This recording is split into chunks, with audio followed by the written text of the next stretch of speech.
Bismillahirrahmanirrahim. Assalamualaikum warahmatullahi wabarakatuh. Innal hamdalillah nahmaduhu wa nasta'inu wa nastaghfiruh wa na'udzu billahi min syururi anfusina wa min sayyiati a'malina. May yahdihillahu fala mudhillalah wa may yudlil fala hadiyalah. Asyhadu an la ilaha illallah wahdahu la syarikalah wa ashhadu anna Muhammadan abduhu wa rasuluh. Allahumma salli wa sallim wa barik ala hadzal nabiyil karim wa ala alihi wa sahbihi ajmain. Yang saya muliakan tokoh masyarakat Riau Bapak Haji Dinata Nasution, yang saya hormati Bapak-bapak pengurus masjid, alim ulama, tokoh masyarakat, cerdik pandai, Bapak Ibu, orang-orang tua saya, hadirin hadirat yang semoga kita semua senantiasa dirahmati oleh Allah. Kembali kita mengucapkan alhamdulillahirabbil alamin, bersyukur kita kepada Allah atas nikmat iman yang Allah karuniakan ke dalam hati Bapak Ibu, sehingga tidak bosan-bosan untuk selalu hadir di masjid, duduk menjelang waktu Isya. Semoga apa-apa yang Bapak Ibu lakukan ini dibalas Allah dengan pahala yang berlipat ganda. Bersolawat kita kepada Rasulullah sallallahu alaihi wasallam dengan ucapan Allahumma sholli ala Sayyidina Muhammad wa ala ali Sayyidina Muhammad. Semoga dengan ringannya lisan kita ini bersolawat, kita mendapatkan syafaat di yaumil akhir kelak. Di dalam surat Ali Imran ayat 180 Bapak Ibu, di situ dikatakan Allah, Bismillahirrahmanirrahim, wala yahsabanna alladhina yabkhuluna bima atahumullahu min fadlih huwa khairal lahum bal huwa syarrul lahum sayutawwaquna ma bakhilu bihi yaumal qiyamah. Sekali-kali janganlah orang-orang bakhil dengan harta yang Allah berikan kepada mereka dari karunia Allah. Dia menyangka bahwa kebakilan itu baik bagi mereka. Sebenarnya kebakilan itu adalah buruk bagi mereka. Harta yang mereka bakhilkan itu akan dikelak-kelungkan kelak di lehernya di hari kiamat. Jadi dalam kitab tafsir Pak, di sini buruk maksudnya orang bakhil itu adalah keberkahan hartanya dicabut, hatinya menjadi keras. Kalau orang yang hartanya ini dicabut keberkahannya Bapak Ibu, semakin bertambah rezekinya, semakin banyak kegelisahannya Pak. Kalau kita lihat itu udah terjadi di Pekanbaru nih, karena 80% yang mau bercerai di Pekanbaru ini orang kaya Pak, bukan orang miskin, itu fakta. Orang banyak lolos kalau diuji dengan kemiskinan, tapi sangat sedikit yang lolos kalau diuji dengan kekayaan. Dulu kita waktu miskin minta kaya, setelah kaya susah untuk bersyukur, sehingga dicabut Allah keberkahan harta itu. Disitulah kita Bu, makin bertambah harta kok makin gelisah jiwaku ini.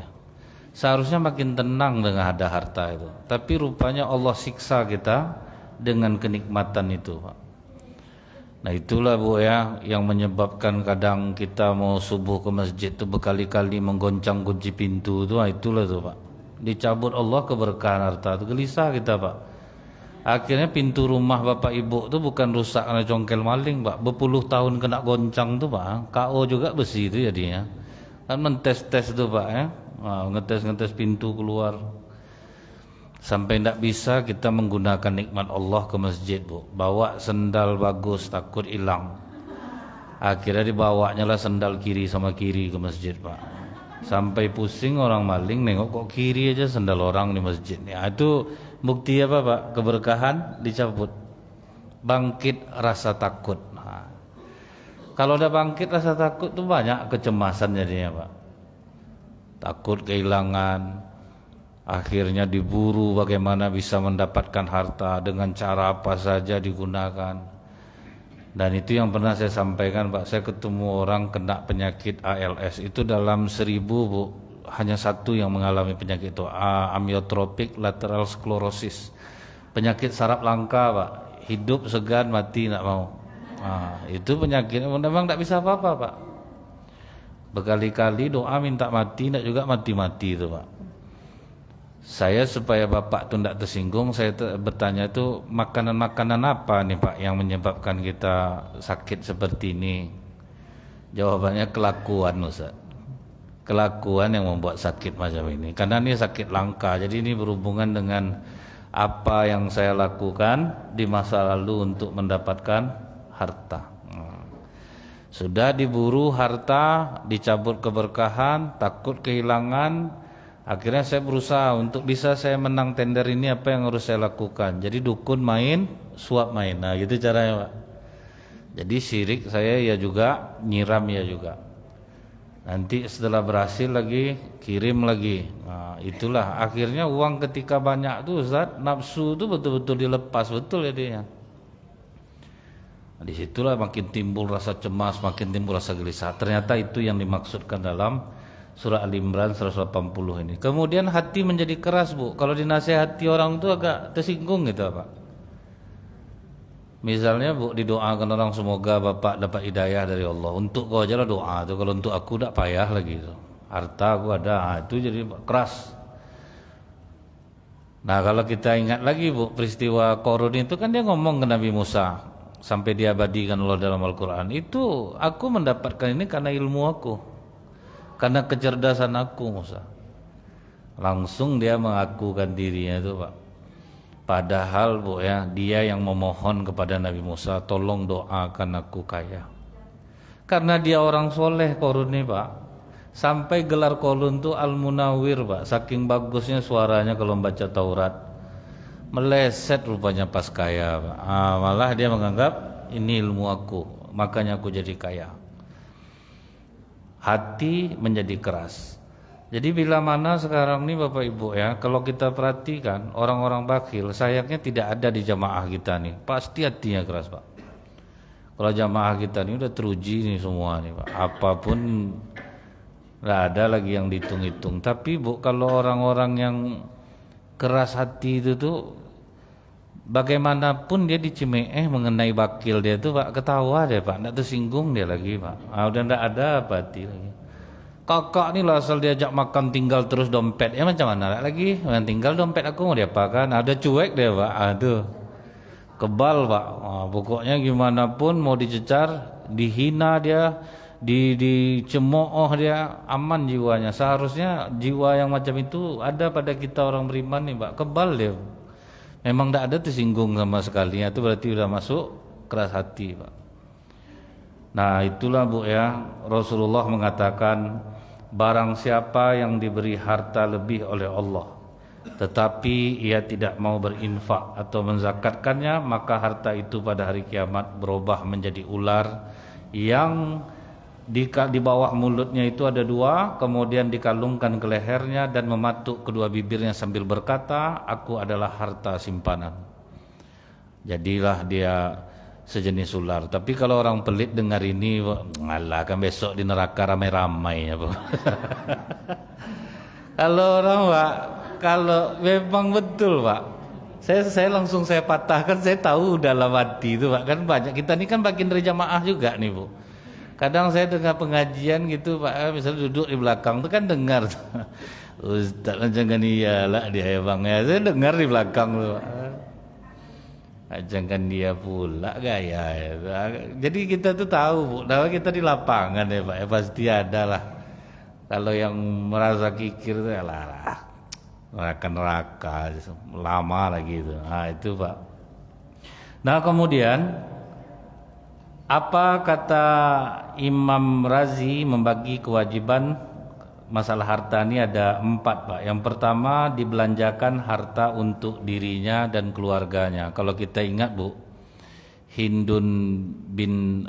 Hindun istri Abu Sofyan, dia pernah ngomong ke Rasulullah, suami aku tuh pelit ya Rasulullah. Nah, diakuinya, Pak, dia pelit ya Rasulullah.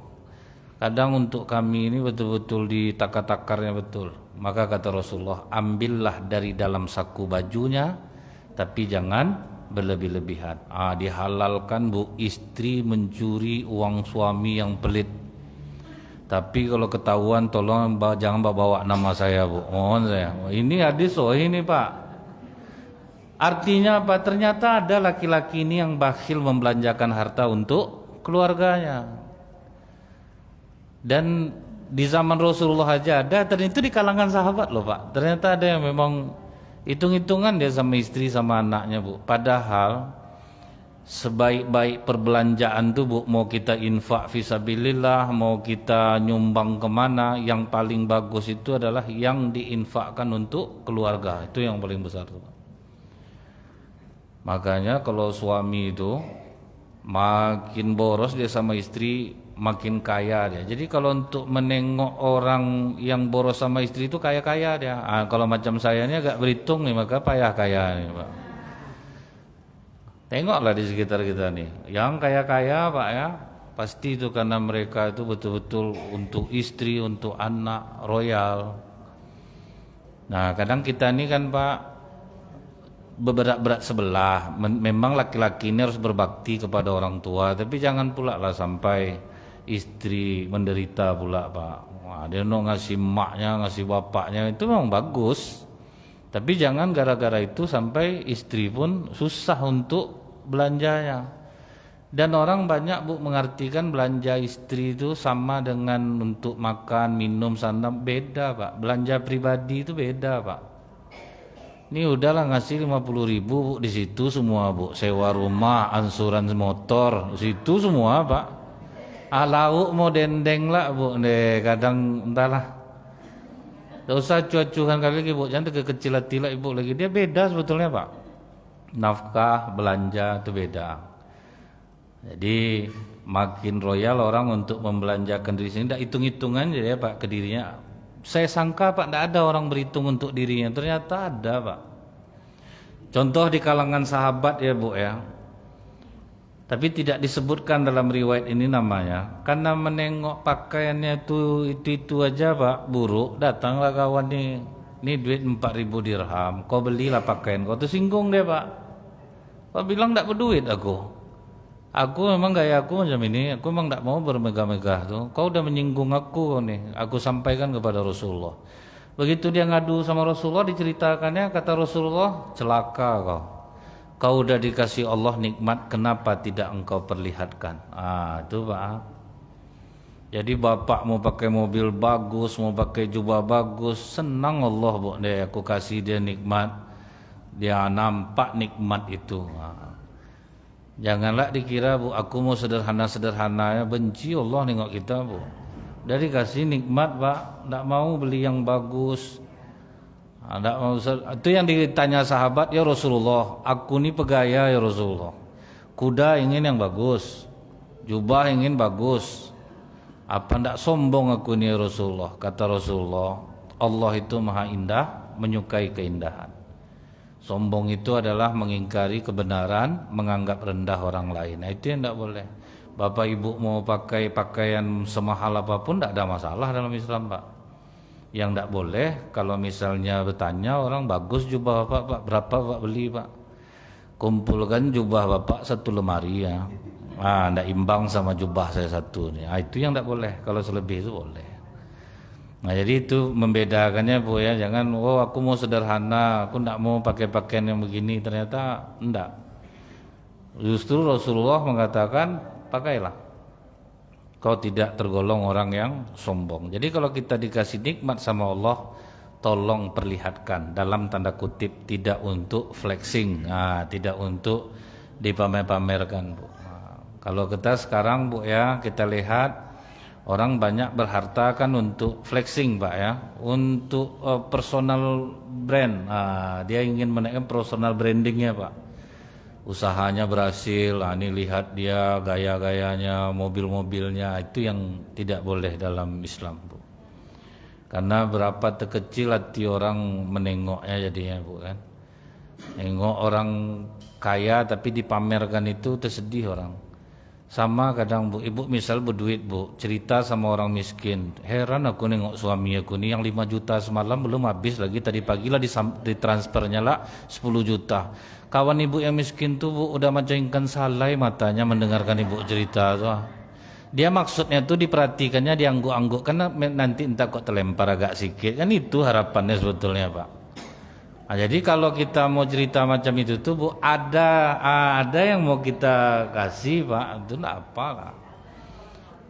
Nah kemudian Pak, di Imam Ar-Razi juga mengatakan yang kedua, untuk kewajiban membayar zakat. Zakat ini Bu, dia memang 2,5%, cuman jadi masalah setiap tahun Pak. Macam berat betul orang mau mengeluarkannya itu. Apalagi kalau udah membahas zakat emas tuh, itu udah heboh tuh Pak. Biarlah terlebih Bu, asal jangan tuh kurang tuh. Sama kita zakat fitrah Pak, pasti banyak yang ngasih beras. Kadang dia tidak makan beras itu, tapi dikasihnya beras yang lebih mahal. Nah, kan bagus sebetulnya itu. Kelebihan dari itu terhitung sedekah, kan bagus juga jadinya Pak kan.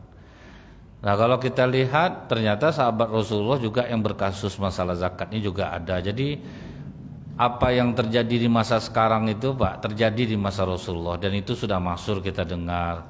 Sa'labah dapat surat dari Rasulullah, malah dia bilang, katakan sama Rasulullah tuh, dibilangnya mudah aku merintis usaha nih. Nah, dari bawah aku merintis, tahu-tahu datang diminta zakat ternak. Aku terus terang, nantilah dulu, aku masih sibuk. Kan itu alasannya Pak ya. Jadi apa yang terjadi di masa sahabat itu ternyata hari ini pun ada juga, banyak juga orang yang berat untuk membayar zakat itu Pak. Makanya Bu, kalau kita lihat pada saat ini banyak hidup orang itu semakin sempit dengan masalah yang kompleks, tidak ada jalan keluar dari permasalahan itu Pak. Karena Allah sudah mulai menahan, curah hujan sudah ditahan oleh Allah. Itu kan bertanda udah berat orang bayar zakat Pak. Curah hujan udah kurang, musibah di mana-mana. Jadi ini bagian dari tanda-tanda yang sudah diberikan oleh Allah. Kemudian yang ketiga, kata Imam Ar-Razi Bu, kita mengeluarkan harta ketika orang kafir menyerang orang Islam untuk menghancurkan diri dan harta, maka pada saat itu orang-orang kaya wajib untuk menyumbang. Nah kalau di kalangan sahabat kita kan ingat Bu, ada Abdurrahman bin Auf, ada Utsman bin Affan yang betul-betul turun besar dia untuk perjuangan umat Islam. Begitu juga kita terjadi bencana di Palestina, kita di Indonesia pun betul-betul banyak sumbangan dari Indonesia ini, tidak henti-hentinya sampai sekarang. Walaupun ada sebagian yang ke kantong baginya diganti sama emas 31 kilo, itu ada juga Pak ya. Tertangkap juga jadi ya. Ini beli kan ya emas Pak, uang sumbangan tuh 31 kilogram Bu, ndaklah sedikit, berapa miliar tuh Pak memang. Jadi banyak juga orang mengambil kesempatan tuh. Saya kalau tahu saya macam itu Bu, Pekanbaru nih buat yayasan juga lah saya maunya nih Pak, lumayan duitnya Pak.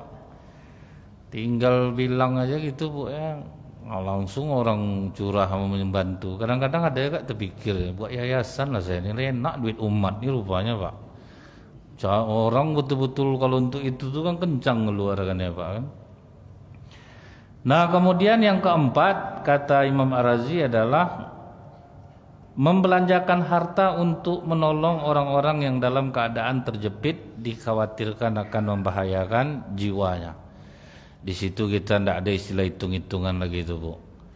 Daripada nanti berat, walaupun kena kadang-kadang kita nolong orang nih ya Pak ya, tapi yakinlah pasti Allah akan menggantinya. Kita Bu menolong orang ini memang betul kata orang Pak, buta kan mata sebelah. Apalagi yang sifatnya nolong itu dia berutang dulu gitu. Karena kemungkinan dia untuk membayar itu sulit Pak. Namanya orang lagi butuh kan langsung diyakinkannya kita, pokoknya nanti aman tuh, nanti saya bayar. Tanggal sekian udah saya bayar, udah terima duit tuh. Karena dia dalam keadaan kepepet Pak, makanya dia berani seperti itu. Padahal kadang-kadang Bu dia tidak terbayar, dia udah hilang lagi jadinya. Nah jadi apa kata Rasulullah, pahala menghutangkan orang uang itu 18 kali lipat daripada sedekah. Sebab apa Pak? Risiko tidak dibayar lebih tinggi Pak. Makanya 18 kali lipat sedekah. Cuman banyak Bu ya, saya tengok oke lah Ustadz, kalau utang orang itu 100-200 bolehlah kita ikhlaskan. Kalau 100 juta, 200 juta macam mana mengikhlaskannya? Saya balik nanya lagi, kok bisa ibu mudah mengutangkan sebanyak itu? Tentu ada keuntungan yang ibu mau dapatkan. Rupanya iya Pak. tanam uang ibu sama saya 100 juta, flat saya kasih 3 juta sebulan. Cuman 3 bulan aja ya bu ya, dia nggak bisa lama. Banyaklah orang pengajian itu masuk pak. Ada yang masuk 100, ada yang masuk 300. Kalau 300 juta itu kan 9 juta sebulan tuh pak. Habis bu tuh kumpul, ibu tuh datang ke pengajian, pakaian gamisnya bagus-bagus pak. Jadi tertarik jamaah, wah ini ibu ini mau orang kaya nih. Handphonenya kan diganti bu. Jadi ibu-ibu yang mak-mak rempong yang banyak-banyak duit tuh bu ya, yang sosialita tuh tertarik nengok-nengok macam itu tuh pak. Apa bisnis ibu? Saya jual beli mobil katanya. Wah enak lah bu ya, bagaimana caranya itu bu? Ya kalau misalnya ibu-ibu mau ikut, taruh aja duit ke saya, nanti saya kasih pulang. Ramai yang ikut pak. Kalau macam itu tuh berarti ibu yang salah kata saya, karena mengharapkan keuntungan dari pinjaman itu. Dia kita bu ya, yang dimaksud di sini nih orang kepepet, tahu kita selamatkan dia. Itu jangan berharap untuk kembali lagi tuh pak. Karena pasti memang susah dia untuk mengembalikan. Dan saya yakin bapak ibu mungkin pernah mengalami hal-hal seperti ini, nolong orang tapi dia tidak bisa lagi mengembalikan. Nah itu tuh yang pahalanya 18 kali lipat selama ibu tidak menceritakan ke orang. Kalau diceritakan ke orang batal dia pak. Tuh muak aku nengok dia, utang tidak bayar-bayar, udah berapa tahun, itu batal tuh pak. Tapi kalau kita rahasiakan, itu pasti diganti oleh Allah. Tapi rupanya pak, sebakil-bakil orang sekarang memang parah justru kebakilan orang pada masa dahulu pak. Kalau kita lihat bagaimana yang dikatakan oleh Ibnu Abbas, ada orang yang bernama Al-Hajib Pak. Al-Hajib ini diriwayatkan oleh Ibnu Abbas, Al-Hajib itu seorang laki-laki yang terpandang di kalangan bangsa Arab. Padahal ini masih di zaman para sahabat loh Pak. Laki-laki terpandang, orang kaya, kemudian kalau dia menyalakan api di malam hari bu, dijaganya api itu pak. Sebab apa? Dia takut orang memanfaatkan cahayanya. Bayangkan bakilnya pak, takut dia orang memanfaatkan cahaya dari apinya itu. Jadi kalau nampak dia bu, orang mau minta api, biarlah dipadamkan api itu pak, daripada harus mengasihi. Memang wajar Nabi dan Rasul itu diturunkan di Arab ya pak ya. Lupa kalau yang parah itu parah betul pak. Masalah api aja bu, cahaya aja nak mau dia ngasih ke orang. Kalau ada orang ambil manfaatnya, maka dia akan buru-buru memadamkannya. Ini terdapat dalam kitab Minhajul Qasidin Ibnu Qudamah halaman 255. Kemudian kata Ibnu Abbas melanjutkan, di saat dia meninggal dunia, jadi kubur ini mau dipindahkan pak, digalilah kubur dia nih, jenazahnya tetap itu juga bu, tidak ada kita tengok macam di film-film rahasia ilahi itu tiba-tiba mayatnya terkangkang tuh apa hangus kepalanya, tidak ada pak. Tetap juga macam itu jenazahnya. Cuman kecurigaan orang kok di bawah kepalanya itu ada seperti aspal. Oh apakah ini azab neraka atau azab kubur? Kemudian disuruhlah anaknya ngangkat kepala itu bu. Rupanya batu bata yang dikasih aspal pak. Begitu dibuka aspal itu pak, rupa batu sejenis batu bata lah gitu, dan dipecahkan batu itu bu, rupa dia menyimpan duit 900 dinar di dalam tuh pak.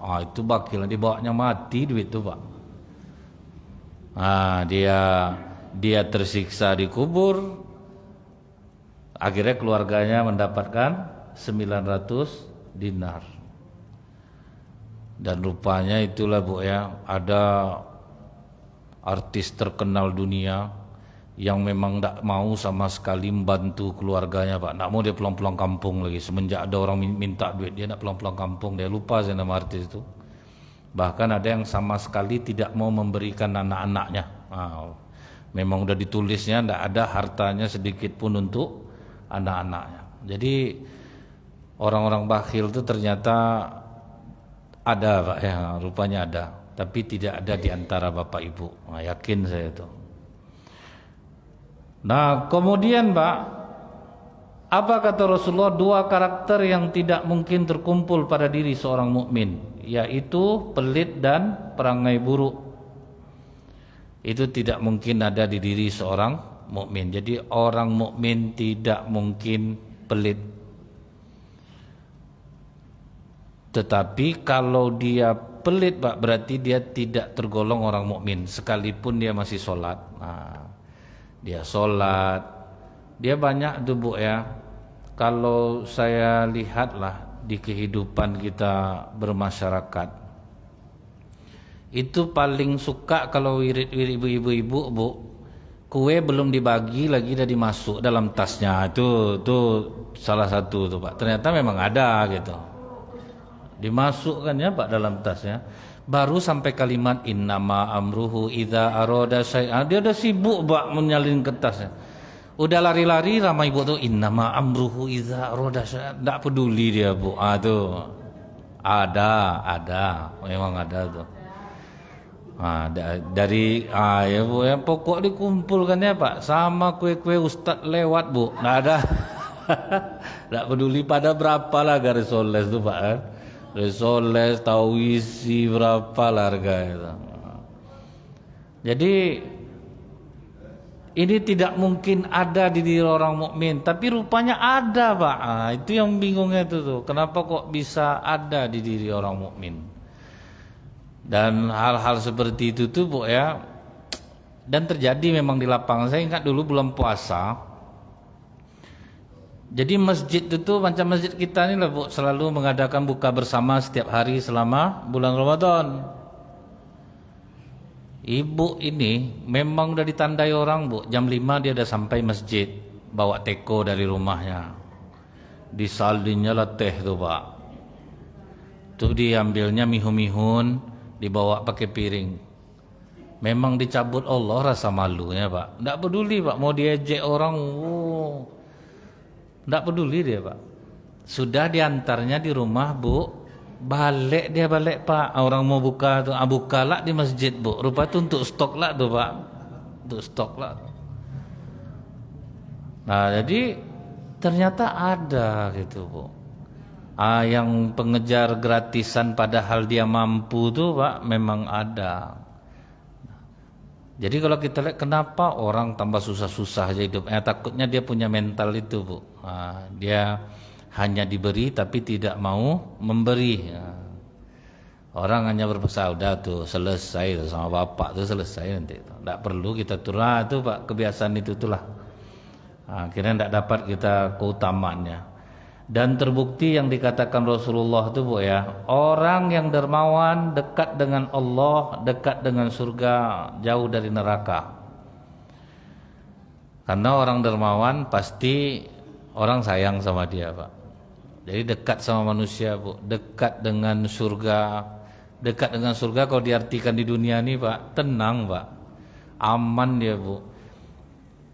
Kebenaran cerita ini mungkin ini kita anggap aja lah Pak ya, cerita motivasi Bu. Cuman sebelumnya saya ingatkan, macam di Pekanbaru ini rata-rata orang dermawan pasti terselamatkan Pak dari penipuan, dari perampokan. Ada mungkin kita dengar dulu Bu, ada dermawan yang 3 kali dicoba orang untuk merampoknya di Pekanbaru ini, gagal 3-3-nya Pak. Memang ditolong oleh Allah Bu. Cuman ingat saya satpam bank yang kena tembak waktu itu di Sudirman, ditembak oleh perampok tuh. Tapi yang beliau selamat. Jadi itu untung orang dermawan ini memang dijaga Allah hartanya. Dan dalam sebuah kisah Bu, ada seorang dermawan yang makomnya itu udah sangat luar biasa tingginya Pak. Tingginya maksudnya itu apa Bu? Prinsip dia, siapapun yang sampai ke rumahnya minta tolong, berarti itu udah Allah yang ngantar orang itu untuk dia menolongnya. Dan dia tidak pernah buruk sangka. Siapapun orang datang ke rumah diterima ya Pak. Gara-gara sifatnya seperti inilah timbul keinginan 3 perampok untuk merampok rumah dia. Bapak tuh baik ya, dia tidak pernah buruk sangka sama orang. Tegak-tegaklah perampok ini depan rumahnya Pak. Malah keluar Pak tuan rumah nih. Tuan-tuan silakan masuk. Pandang-pandangan perampok. Ini mantap sekali ini. tanpa kekerasan kita masuk nih. Masuk perampok 3 orang tuh, pasti dari jauh ya. Belum makan kan? Belum Pak. Ayo sudah tunggu di sini, biar saya siapkan dulu makan. Diantarkan minum. Lama juga Pak, terharu juga perampok tuh jadinya. Ini kalau jadi kita merampok nih jangan menyakiti ya. Udah itu kesepakatan tuh Pak. Jangan kita sakiti. Kita ambil aja hartanya, jangan macam-macam, jangan dilukai bapak nih sama keluarganya. Siap makanan, disuruhlah perampok tuh masuk. Dikasih makan enak-enak. Silahkan Tuan, nikmati makan siangnya. Itu Bu, kalau menyilahkan orang makan, kalau ada acara di rumah, silahkan nikmati, jangan cicipi Pak. Ini saya sering dengar cicipi itu sedikit Pak. Awak sedang suka makanan tuh, tuan rumah suruh cicipi Pak. Berdosa lah kita makan lebih.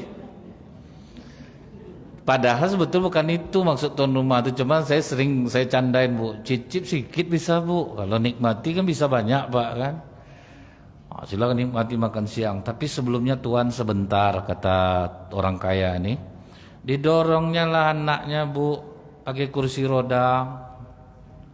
Anak saya ini lumpuh dari kecil. Kata Rasulullah, doa-doa musafir ini kan dikabulkan oleh Allah. Saya bukan minta didoakan anak saya sehat, berikan kami sekeluarga kesabaran. Tolak-tolakan orang maling nih Pak, kalau berdoa, apal aku nggak pernah sembahyang sama kita, udahlah doa aja lah. Akhirnya berdoa lah satu orang, ya Allah karuniakanlah kesembuhan kepada anak bapak ini, amin katanya semua Bu. Orang maling yang berdoa jadinya Pak. Setelah selesai makan, boleh kami numpang istirahat di depan. Loh kenapa di depan istirahat? Kamar ada kok yang kosong. Malah di rumah. Akhir datang satu orang di antara perampok tuh, pulang aja lah kita, enggak tega aku rasanya. Udah mulai nih Pak, itu payahnya Pak. Kalau berurusan sama orang dermawan tuh Bu, pulanglah kita. Kita udah jauh nih kan, pokok kita harus sepakat yang penting tidak menyakiti. Tengah malam Bu, berkumpul mereka bertiga, satu masuk ke ruangan kamar, yang dua menjaga di luar. Sedang lama dia di dalam Pak, sampai keluar dia, aneh rumah ini kata yang satu masuk tuh. Tak bisa aku megang apa-apa, dan nampak uang-uang tak bisa aku capai, perhiasan tak bisa aku pegang. Bodoh kau itu loh, karena ribut bangun tuan rumah nih Pak. Ada apa tuan-tuan? Kami ingin balas jasa Pak, kami jaga rumah bapak malam ini. Karena bapak udah sangat baik menjamu kami. Wah terima kasih tuan-tuan. Sedang ngomong gitu Bu, berteriaklah anaknya yang lumpuh dari kecil tuh. Bapak, bapak. Oh larilah berempat sama perampok tuh ke kamar tuh. Apa yang terjadi Bu? Anak itu bisa berjalan Pak. Dipeluk bapak inilah perampok ini. Terima kasih Tuan atas doa tuan-tuan. Kata perampok tuh, enggak Pak, sebetul kami enggak ada Pak, mau kemari kami mau maling sebetulnya. Itulah Bu tobatnya. Itu kalau dalam kisah tuh Bu ya, tobatnya 3 orang perampok di tangan seorang dermawan. Cuman untuk mencapai ke situ tuh saya pun tidak akan sanggup Pak. Awak tegak-tegak orang depan rumah Bu, berdenyut jantung. Wah ini apa pula, tidak bisa Pak ya. Kadang orang yang kita anggap biasa Pak, dia punya keyakinan tinggi pada Allah tuh Pak. Macam bapak ibu dia memang hanya mendengar ceramah, bisa jadi lebih ngeri keyakinan bapak daripada kami lagi.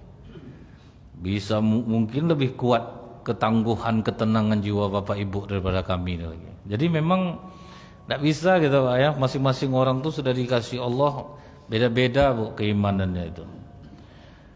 Kemudian Bu, orang yang bakhil jauh dari Allah, jauh dari orang dan dekat dengan neraka. Ini hadis Tirmizi nomor 1961. Sampai apa pesan Imam Syafi'i Pak? Kalau orang kaya ngajak kalian makan, perbanyak makan kalian. Karena makanan itu akan menjadi obat bagi tubuh kalian. Jadi kalau di sini ada acara makan Pak ya, wah lahaplah makan Pak. Karena memang jadi obat Pak. Tidak ada saya dengar yang naik kolesterolnya makan gulai kambing di Masjid Al Yakin ini, tidak ada. Pokoknya kan itu bedanya Pak ya. Pada orang banyak takut Pak kan. Oh rupanya bapak udah tua-tua makan kambing Bu, kami di atas. Aman-aman aja Pak. Sebetulnya kode keras nih, udah lama lah enggak kan. Ini Kode keras. Itu ya Bu ya. Memang terbukti Pak. Tapi kata Imam Syafi'i, kalau orang bakhil ngajak kalian makan, sedikitkan makan kalian. Karena Allah benci sama dia. Nanti makan itu akan menjadi penyakit di dalam tubuh kalian. Jadi kalau bapak ibu diundang orang, padahal yang dimakan gulai ayam, suruh tubuh kunang-kunang mata bapak Pak. Hati-hati. Jadi bagus tahu betul dulu gitu. Kan dibilang orang tidak boleh lah kita macam itu. Sebetulnya kalau kita di masyarakat kita sendiri kita udah hafal tuh Pak. Udah hafal gitu tuh. Mana yang dia sebetulnya bakhil gitu Bu ya. Tapi dia ngundang. Biasa tuh pas-pas mau masuk Ramadan tuh Pak. Summa khususonnya panjang Bu, ndak imbang sama lauk yang dihidangkannya itu Pak. Summa khususon ini nanti ustadznya untuk kakek buyut istri saya. Ini itu panjang Bu. Sudah itu lontong 4 inci Bu. Itu cubadak 2 nangka tuh Pak. Itu mie sikit nampak Bu kok seragam mie ini semua ya. Dijatah Pak. Jadi ndak lah bisa kita kalau prasmanan oke lah Pak. Itu udah dijatah Bu. Macam mana caranya lagi Pak ya? Seragam semua saya tengok Bu, sama ukuran lontong semuanya Bu. Berarti kan tidak bisa berlebih itu Pak kan? Betul-betul sekali apa aja Bu, sekali sendok Pak selesai Pak. Ya lontong itu kecil-kecil Bu kan, jadi sekali naik di sendok itu 4 Bu, langsung Bu selesai. Itu. Kemudian Bapak Ibu. Di sini lagi mungkin Bapak Ibu pernah mendengar bagaimana surga yang berpindah Bu, dari orang mukmin akhirnya jadi milik orang Yahudi. Ini kita anggap nih kisah sufi lah Pak. Cuman makna di dalamnya ini masuk. Karena disebutkan apa Bu? Berbuat baik kepada anak yatim, hati dilembutkan oleh Allah. Keinginan dunia dikabulkan oleh Allah. Kan kata Rasulullah, inginkah kalian aku tunjukkan amalan yang apabila kalian lakukan, keinginan kalian, hajat hidup kalian di dunia dikabulkan oleh Allah, hati kalian dilembutkan oleh Allah. Ingin ya Rasulullah, usap kepala anak yatim, beri dia makan dari apa yang kalian makan, maka Allah akan memenuhi hajat hidup kalian dan melembutkan hati kalian. Ada ibu-ibu Bu, anaknya 4 orang, suami sudah meninggal. Di masyarakat itu ada orang kaya muslim yang selalu memberikan bantuan kepada anak yatim di setiap bulan Muharram. Ibu ini datang ke pagian, kata pembantu orang kaya ini, nanti Bu datang habis zuhur. Pulanglah dia balik, berlari-larilah anaknya 4, dapat kata bapak tu habis zuhur. Udah selesai sholat zuhur, balik dia ke situ balik Bu. Rupanya kata penjaganya itu udah selesai, udah tutup. Kan saya memang udah sering dibantu sama bapak. Coba bilanglah sama bapak, udah ada lagi, ndak bisa. Takutlah dia pulang Pak, karena dia udah janji sama anaknya. Ndak pulanglah ibu nih Bu. Nangislah dia di jalan, sampailah dia di depan toko milik orang Yahudi.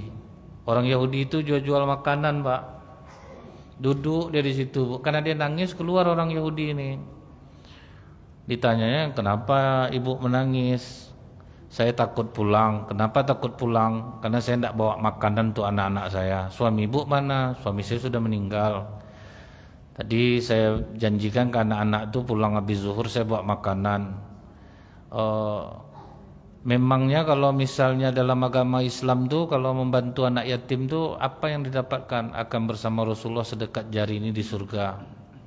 Ada yang lain enggak? Karena orang itu kan enggak ada percaya sama Rasulullah Pak kan. Ada yang lain enggak? Hajat hidup dipenuhi oleh Allah, hati dilembutkan oleh kalau itu mau aku. Kalau hajat hidup dipenuhkan duit masuk berarti Pak kan. Diambilnya makanan, daging disuruhnya karyawannya antar ke tempat ibu ini. Pulanglah Bu. Senang hati anaknya dapat makan, dapat minum. Malam itu juga orang kaya muslim yang tidak bersedekah itu bermimpilah dia Pak. Dia melihat 2 bangunan indah di surga. Satu dari batu bata merah, satu dari mutiara yakut. Dalam hatinya, di dalam mimpinya itu nih, untuk siapalah rumah seindah ini. Keluarlah suara Bu, sebetulnya rumah ini engkaulah pemiliknya. Dan kalau difilmkan tuh kan bergema tuh Pak.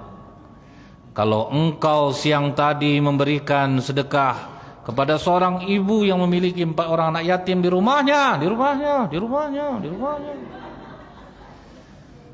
Nah, itu jadi kita Bu ya, supaya ada efek dramatisnya Bu ya. Kena marah lah dalam mimpi itu oleh suara itu Pak. Karena engkau tidak memberikannya, bangunan rumah ini tidak lagi engkau pemiliknya karena sudah dimiliki oleh orang Yahudi, namanya si Fulan. Dia tempatnya dijualannya di sini. Tunjukkan lengkap alamatnya Pak dalam mimpinya itu. Tersentak dia bangun Bu, pas orang azan subuh, siap-siap dia ke masjid. Setelah itu mulai dia mencari alamat di dalam mimpinya itu Pak. Ketemu Pak. Pas orang Yahudi itu sedang mau buka-buka toko. Maaf Tuan, apa ada kemarin seorang ibu-ibu yang datang kemari? Oh, siang kemarin ada. Dia nangis di depan toko saya. Terus apa katanya? Ya dia takut pulang karena dia tidak membawa makanan. Jadi saya bantu dia kemarin. Saya suruh karyawan saya ngantar daging, makanan ke rumahnya. Ah, berarti memang betul kau orangnya. Jadi maksud kedatangan aku ke sini, kau orang Yahudi kan Tuan? Iya. Gini Tuan, tolong hitung berapa yang kau berikan kemarin, nanti aku ganti. Oh tunggu dulu Pak, kenapa Bapak datang-datang nanya nama saya jualan di sini, terus sekarang mau mengganti apa yang saya berikan kemarin, itu maksudnya apa? Sebetulnya ibu itu kan ke rumah saya kemarin, cuman saya tidak sempat keluar. Jadi malam tadi saya bermimpi, saya melihat ada 2 bangunan indah di surga, dari mutiara yakut dan batu bata merah yang sangat indah. Dalam mimpi saya itu dikatakan sebetulnya bangunan itu milik saya kalau saya bersedekah kepada seorang ibu yang memiliki 4 orang anak yatim. Tapi karena kau yang memberikannya, surga itu tidak lagi menjadi milikku. Nah, jadi berpindah kepada kau, dan kau kan harus tahu orang Yahudi kan tidak akan masuk surga. Nah, jadi biarlah aku ganti. Oh kalau gitu masuk Islam aku. Ah, itulah syahadat orang Yahudi itu jadinya Bu. Setelah itu Bapak Ibu, azan Isya kita. Assalamualaikum warahmatullahi wabarakatuh.